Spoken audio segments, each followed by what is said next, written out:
নমস্কার বন্ধুরা, তোমরা সকলে কেমন আছো? আশা করি ভালো আছো। আমি তোমাদের উচ্চ মাধ্যমিক পরীক্ষার আগে যে সাজেশন দিয়েছিলাম সেই সাজেশন থেকে তোমাদের পরীক্ষায় যে মোট 80 নম্বরের প্রশ্ন হয়, তো সেই 80 নম্বরের মধ্যে 68 নম্বর আমার সাজেশন থেকে হুবহু কমন এসেছে। তোমরা চাইলে আমার ভিডিওর প্লেলিস্ট থেকে তা দেখে নিতে পারো। তোমাদের এমসিকিউ এবং এসিকিউ মিলে 40 নম্বরের যে প্রশ্ন হয়, তো 40 নম্বরের মধ্যে 36 নম্বর আমার দেওয়া সাজেশন থেকে কমন এসেছে, যার মধ্যে আমি এমসিকিউ প্রশ্নগুলো উত্তরসহ আলোচনা করেছিলাম। আর ডেসক্রিপটিভ প্রশ্নের মধ্যে তোমাদের 4 নম্বরের প্রশ্ন লিখতে হয় মোট দুটো, তো সেই 4 নম্বরের মধ্যে দুটো প্রশ্ন হুবহু কমন এসেছে। আর 8 নম্বরের প্রশ্ন লিখতে হয় মোট 4টে, তো 4টের মধ্যে 3টে প্রশ্ন হুবহু কমন এসেছে। তো আমার দেওয়া সাজেশন থেকে যে সকল প্রশ্ন কমন এসেছে তা আমি আমার ভিডিওতে তুলে ধরার চেষ্টা করছি। তোমরা ভিডিওটা শেষ পর্যন্ত দেখতে থাকো। এমসিকিউ এবং এসিকিউ মিলে 40 নম্বরের মধ্যে 36 নম্বরের যে সকল প্রশ্নগুলি কমন এসেছে সেগুলি হলো: একটি প্রাক প্রাথমিক শিক্ষালয়ের নাম, এ প্রশ্নটা কমন এসেছে। সপ্তপ্রবাহের কথা নিম্নোক্ত কোন কমিশনে উল্লেখ করা আছে?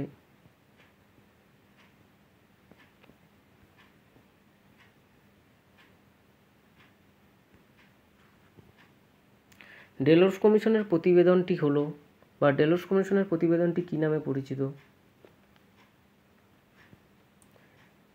কেলাসিত বুদ্ধি কথাটির প্রবক্তা?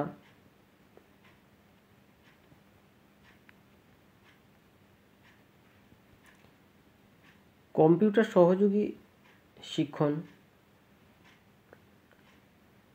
ডেলোর্স কমিশনের প্রতিবেদনকে কি বলা হয়? মনোযোগের একটি আভ্যন্তরীণ উদ্দীপক।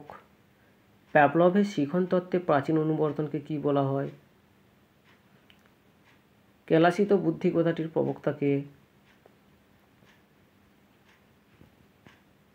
রামমূর্তি কমিটি কত সালে গঠিত হয়?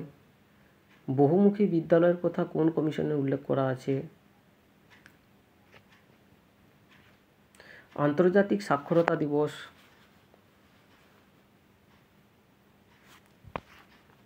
জ্ঞানের 8 প্রকার শিখনের শেষ পর্যায়ের নাম।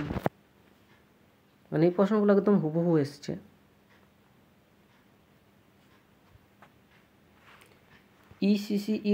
ইসিসিই এর পুরো নাম।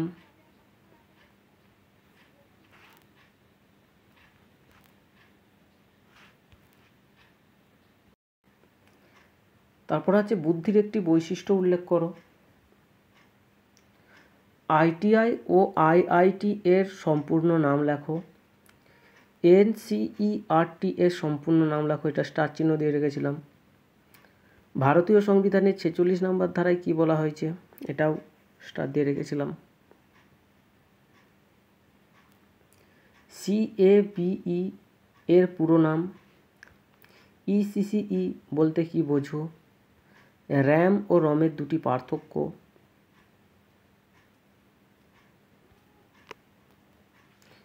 ইউজিসি এর প্রধান কাজ কি? ইউজিসির প্রধান কাজ মানে ইউজিসির নামটাও বলতে হবে ইউনিভার্সিটি গ্র্যান্টস কমিশন, ঠিক আছে?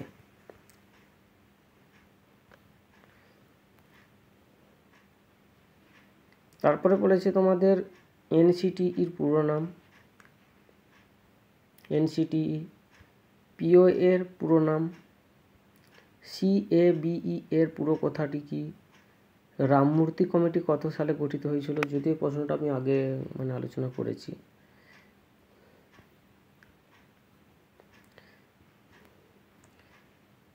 শিক্ষার 4টি স্তম্ভের মূল প্রবক্তার নাম কি?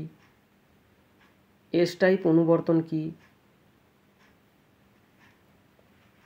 5, 8, 4, 12, 6, 7, 10 রাশিমালার মধ্যমান কত?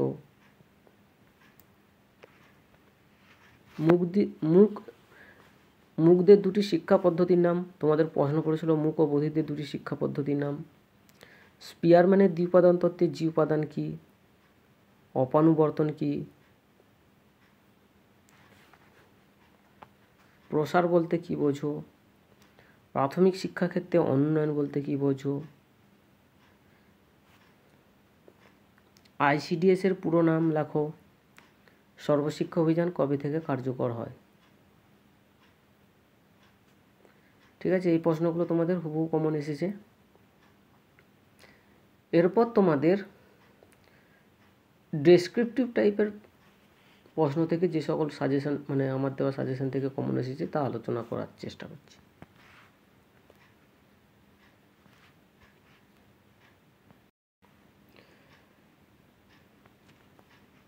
তোমাদের বর্ণনামূলক মোট 40 নম্বরের পরীক্ষার প্রশ্ন থাকে। তো 40 নম্বরের মধ্যে 4 নম্বরের প্রশ্ন করতে হয় তোমাদের কটা না, দুটো। প্রথম পর্যায়ে একটা 4 নম্বরের প্রশ্ন, দ্বিতীয় পর্যায়ে একটা 4 নম্বরের প্রশ্ন। দেখো তোমাদের মানে প্রথম ধাপে যে 4 নম্বরের প্রশ্নটা হয় যে দৃষ্টিহীন শিশুদের শিক্ষার উদ্দেশ্যগুলি বর্ণনা করে, এটা হুবহু কমন এসেছে।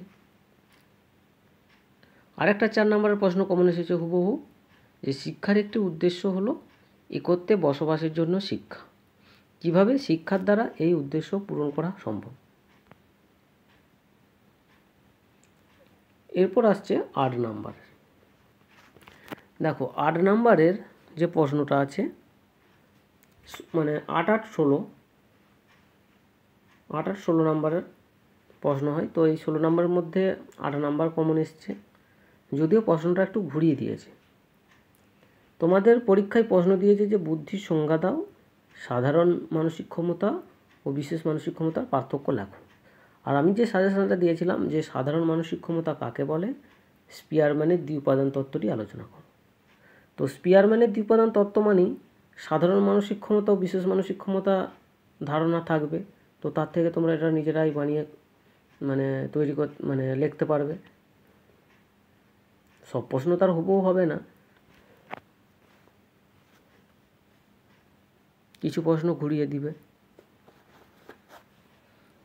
যাই হোক, এখান থেকে তোমাদের একটি মানে 8 নম্বরের দুটোর মধ্যে একটি প্রশ্ন কমন এসেছে।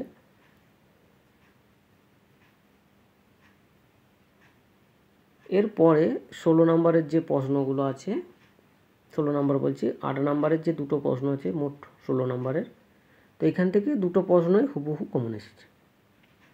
দেখো এখান থেকে যে প্রশ্ন দুটো হুবহু কমন এসেছে সে দুটো প্রশ্ন হলো প্রাথমিক শিক্ষা সংক্রান্ত কোঠারি কমিশনের সুপারিশগুলি আলোচনা করো। আর আরেকটা যে প্রশ্ন আছে জাতীয় শিক্ষানীতি 1986 এর মূল সুপারিশগুলি আলোচনা করো।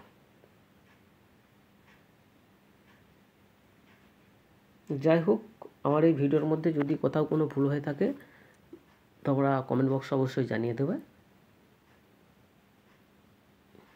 আজকের মতো এখানেই শেষ করছি।